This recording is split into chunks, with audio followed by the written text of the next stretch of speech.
ये आता है उसकी ये व्याख्या है शालिग्राम निघंट भाग 7 आप उठा करके देखें। जहां नद और नदी दोनों एक होते हैं उसे नादे कहते हैं।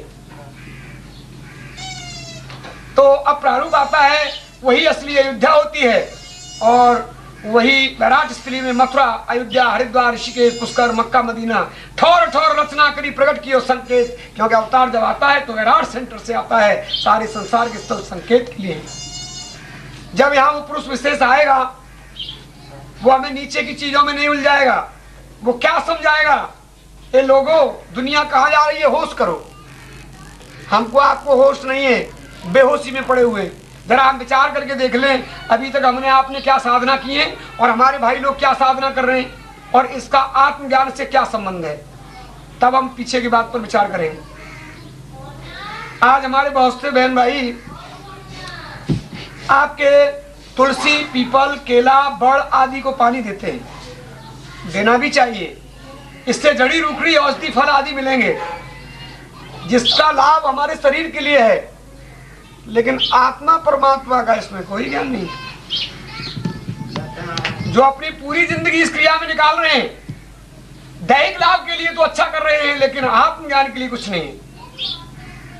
हमारे बहुत से बहन भाई नदी आदि स्नान करने जाते हैं, जाना भी चाहिए क्योंकि औषधियों से पानी टकरा के आ रहा है, उसमें शुद्धता है। लेकिन उसमें स्नान करने से तन का मैल छूटेगा, तन के लिए लाभदायक है, लेकिन मन और आत्मा के विकार दूर नहीं होने, आत्म साक्षात्कार नहीं होना है, ईश्वर का दर्शन नहीं होना है।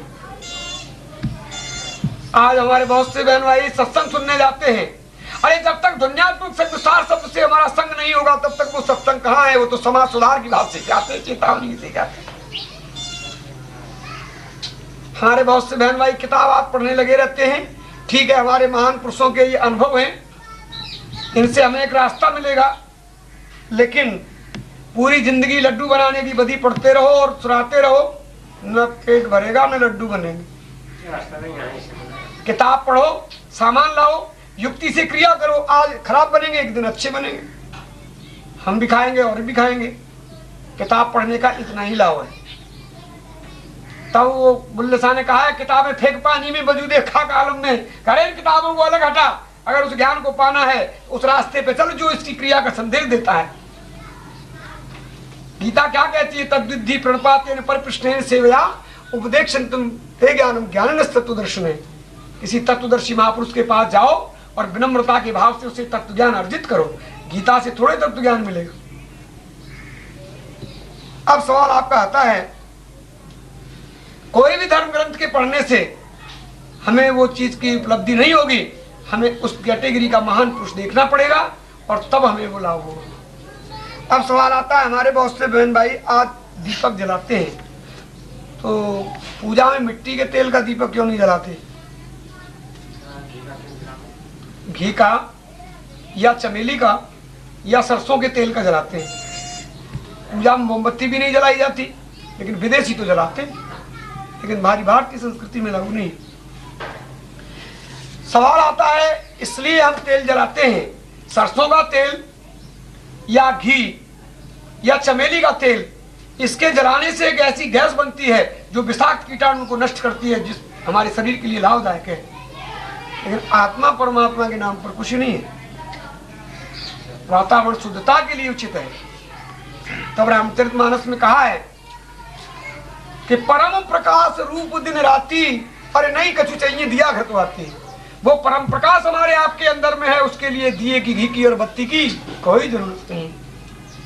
हमारी रामचरितमानस कहती है कि इनकी कोई जरूरत नहीं है और हम वो ही करते चले जा रहे हैं और हम कह रहे हैं हम सनातन धर्मी के मठाधीश हैं, आचार्य हैं। ठीक है, ये एक साधन है, साध्य नहीं। अगर हम ऐसा करेंगे तो हमारे अंधकार का नाश होगा, प्रकाश होगा, वातावरण शुद्ध होगा, लेकिन आत्मग्रंथि हल तो नहीं होगी। आत्म अनुभव सोच प्रकाशा तब भवमूल भेद भ्रम नाशा। भेद भ्रम का नाश कब होगा, जब हमारा आत्म अनुभव होगा। अब क्या है, कुछ किताबें पढ़ ली, कुछ भाइयों से सुन लिया, कुछ अपनी बात मिला दी, बोलने लगे जी सत्संग हो गया। ये सत्संग थोड़े ही है, ये वंचक भगत कहे गए हैं रामायण में। वंचक भगत जो होए राम के और कंचन किंकन को काम के। टूटा हुआ कांच आपकी कोई कीमत का है, ऐसे ही वंचक भगत कोई कीमत का नहीं होता। तो हमारा विषय इस बात का आता है कि आज बहुत से बहन भाई श्वास खींचते प्राणायाम और अपने आप में विद्वान बनने वाले आर्य समाधि आवा करते हैं ये क्रिया। तो अब आप समझिए इसमें आत्मज्ञान का है भाई।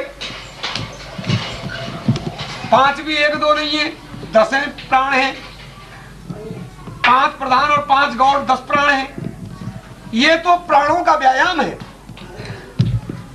इसमें सांस आपका अंदर खींचना, आभ्यंतर, वायुवृत्ति बाहर निकालना, स्तंभवृत्ति जहां की तहां सांस को रोक देना, बाह्याभ्यंतरापेक्षी यानी उल्टी क्रिया करना कि सांस अब ली नहीं जा रही लेकिन जबरदस्ती से ले रहे हैं, सांस छोड़ी अब नहीं छोड़ी जा रही लेकिन जबरदस्ती से छोड़ रहे हैं, ये हो गई बाह्याभ्यंतरापेक्षी उल्टी क्रिया। ये 4 प्रकार की प्रक्रिया है, आभ्यंतर, वायुवृत्ति, स्तंभवृत्ति, बाह्याभ्यंतरापेक्षी। तो इससे करने से प्राणों को बल मिलेगा। जैसे हाथों की दंड, पैरों की दंड, ऐसे ये प्राणों का व्यायाम है। प्राणायाम का मतलब यही है, प्राणों का आयाम, प्राणों का व्यायाम। लेकिन आत्म तत्व कहां है इसमें? आत्म तत्व तो प्राणों से भिन्न है। अब सवाल आता है, कुछ लोग ये क्रिया करते हैं कि अग्नि जलाते हैं, पंचाग्नि, बोले जी इससे हमारा मोक्ष होगा। अरे इन पागलों को होश है? बैठ गए एक जगह, चारों तरफ अग्नि जला ली, 5वीं अग्नि सूर्य की। मानी इससे क्या कर रहे हो? मानी इसको तन को तपा रहे जी, हम तप रहे। और मूर्ख लोगों की भीड़ देखोगे जी, फिर क्या है, माल मलिदा पहुंचने लग जाता है चाहे जिसमें। अरे ये तो एक बांबी है, आपका मन रूपी सर्प है, एक बांबी के अंदर घुस गया। तुम बांबी पे रात दिन लठ चलाओ, सर्प को कोई नुकसान पहुंचेगा? जी हमारे पड़ोस में हुआ हमारा। तो सर्प रूपी इस शरीर रूपी बामी के अंदर प्रविष्ट है। अब सवाल आता है, ऐसे रात दिन तपाओ, क्या आत्मज्ञान होगा? क्या ब्रह्म ज्ञान होगा? कोई सवाल ही नहीं। और आज को बहुत से बहन भाई जल में खड़े हो जाते हैं। जल की क्रिया करना ठीक है, हम कोई भी ऐसी क्रिया करके हम अपने तन को उस क्रिया में ढाल सकते हैं कि अग्नि हो तो हमको परेशानी नहीं होगी, जल हो, वर्षा हो रही है भीषण, हमें दिक्कत नहीं होगी। ऐसे में हम अपने को संयोजित कर सकते हैं। लेकिन सवाल आता है, आत्मा परमात्मा के नाम पर उसमें कुछ भी नहीं। सिद्धियों की प्राप्ति है हमारा, इसको सिद्धि प्राप्ति नहीं कहते हैं, वो मैं विषय अलग बताऊंगा।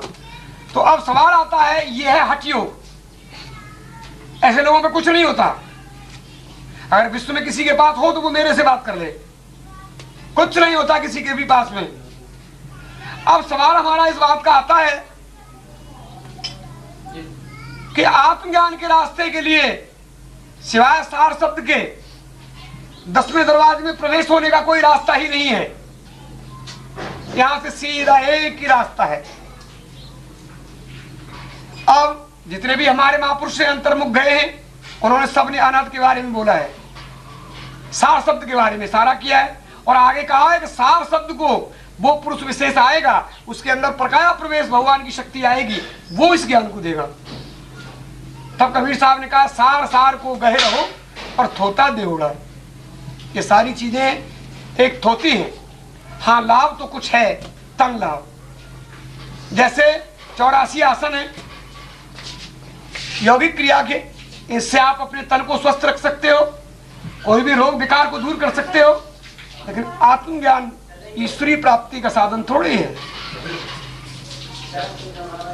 तो अब रूपरेखा हमारी आती है कि जब आज के मस्ताने की ठोकर लगेगी और हम अंदर में 10वें दरवाजे में जाएंगे तो अंदर में प्रकाश होगा। अब उस प्रकाश को देखो कितना सस्ता लोग कर लेते हैं, उंगली लेके आंखों में लगा के भींचते चले जाते हैं। इसमें तिलमिला से जो मस्ते हैं, उल्टे सीधे चंदा सूरत से दिखते हैं, वाले की हो गया ज्ञान का प्रकाश है। ये ज्ञान का प्रकाश नहीं, ये पिंडी प्रकाश है। बहुत से संप्रदाय इसी क्रिया में खड़े हुए, वो प्रकाश तो स्वतः सिद्ध है। अब भूमिका हमारी आती है कि आंख कान मुख बंद कराओ और अनहद झीना शब्द सुनाओ। ब्रह्मा जी ने कहा है अगर उस ज्ञान को पाना है तो मुंह बंद कर दो। अरे बोले तो जब जब बोलने की सुध हो, पहले उस चीज को खुद तो पालो, जब बोलो फिर तो कोई बात नहीं है। ये दिया है लखो तको तब बको,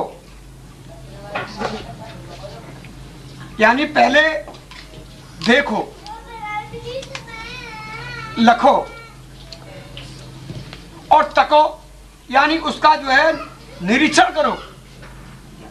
कहीं ऐसा नहीं हो कि साइकिल का ट्यूब पड़ा है और हम सांप समझ लें। तो दिया लखो तको और जब बको, फिर तुम्हें कोई झूठा नहीं कर सकता। न तो लखाए न तकाए और वैसे ही बक रहा है। कैसे?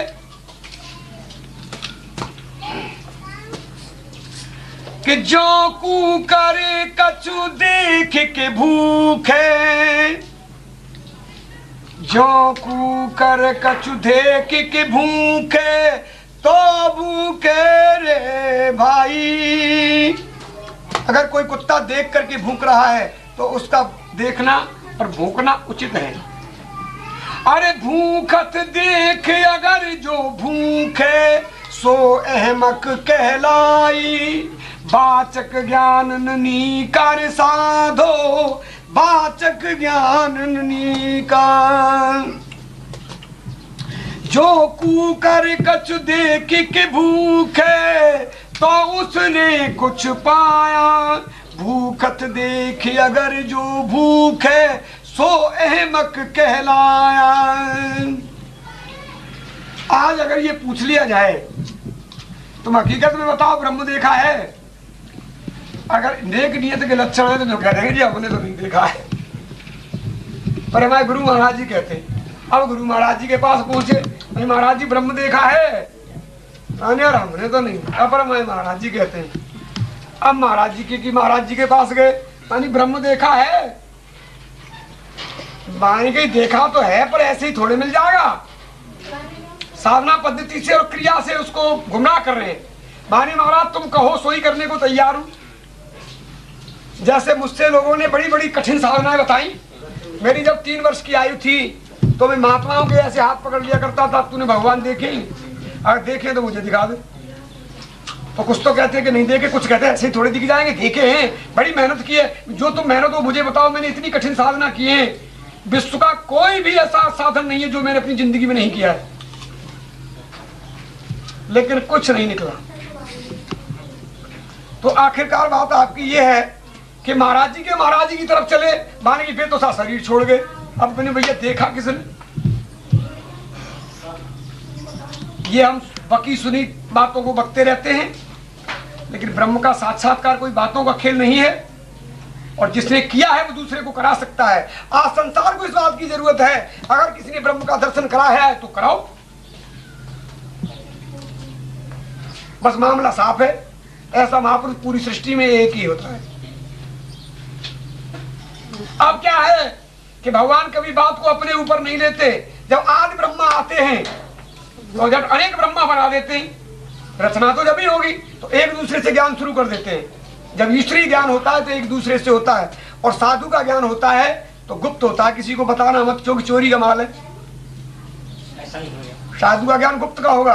अपने साथी को भी नहीं बता सकते, पत्नी अपने पति को नहीं बता सकती, पति पत्नी को नहीं बता सकता, बाप बेटे को नहीं बता सकता। क्यों? तो उनका काम ही गुप्त का है। जहां गुप्त का साधन है वहां कुछ नहीं होगा। गीता में भगवान कृष्ण कहते हैं सबसे मैंने पहले ये ज्ञान सूर्य को दिया, सूर्य ने मनु को दिया, मनु ने इच्छा को दिया। अरे जिसकी इच्छा उसको एक दूसरे से चलते चले जाओ, ज्योत ज्योत जगाते चलो और प्रेम की गंगा बहाते चलो। अब क्या है, आदि ब्रह्मा ने साधन क्रिया अपनाई और उसने सबको आदेश किया देते जाओ भैया। अब किया तो बहुत से ब्रह्म बन गए। जैसे हमारे यहाँ से भेद लेके एक दूसरे को भेद का आदेश है, बहुत से लोगों ने आश्रम जारी कर दिए हैं। बड़े बड़े ठाठ हैं, बड़े बड़े ठाठ बन रहे हैं, बहुत बड़े आश्रम जारी कर दिए हैं। यहाँ आते रहिए और फोटो जरूर लेके लगा रखा है, मान के भैया महाराज जी की कृपा है, कोई बात आवे ज्यादा तो नहीं, तो हम अपने आप करा रहे, ज्यादा तो नहीं, कहां से मिला जी, क्या हमारी माँ से मिला। तो आश्रम चला रखे, यहाँ नहीं आते जाते। तो अब क्या हुआ, ये वो मिसाइल है कि जब आपके जन्म दिवस में मोमबत्ती लगाते हैं बड़ी, वो आदि पुरुष ब्रह्मा है, वही आदि रुद्र है, उससे छोटी छोटी मोमबत्ती जलाई जाती है। अब काल ने मारी फूंक, सब छोटी मोमबत्ती बुझ जाती है। ऐसे ही जो आज ज्ञान लेकर के और अपने को स्वयं ब्रह्म कहने लगे हैं, वो भगवान हम ही हैं, सारी बात को छिपाने लगे हैं, काल एक फूंक मारेगा, और मारता चला जा रहा है। काल एक फूंक मारता है, खत्म। अब सवाल यहाँ आता है, वो तो कोई कराने वाली शक्ति कराती है, हम तुम तो एक माध्यम है। तो अब रूपरेखा यहाँ आती है कि ऐसे जो बरसाती कीड़े के समान पैदा हो जाते हैं अनुभव कराने वाले एक दूसरे से, और आज सत्ता रूप को छिपा लेते हैं, वो इसी तरीके से नष्ट हो जाते हैं जैसे बरसाती कीड़े मौसम से नष्ट हो जाते हैं। तो भूमिका आपकी इस जगह पर आती है कि हमको आपको ये देखना है, क्या वो शब्द हमें मिला है, क्या वो प्रकाश हमें मिला है, क्या वो दर्शन हमें मिला है। स्वामी जी महाराज जी के बारे में कहा है कि घट भीतर होई करारी, शब्दारस करे आहारी, दो में से एक सुधारी, जो दोनों करो दयारी।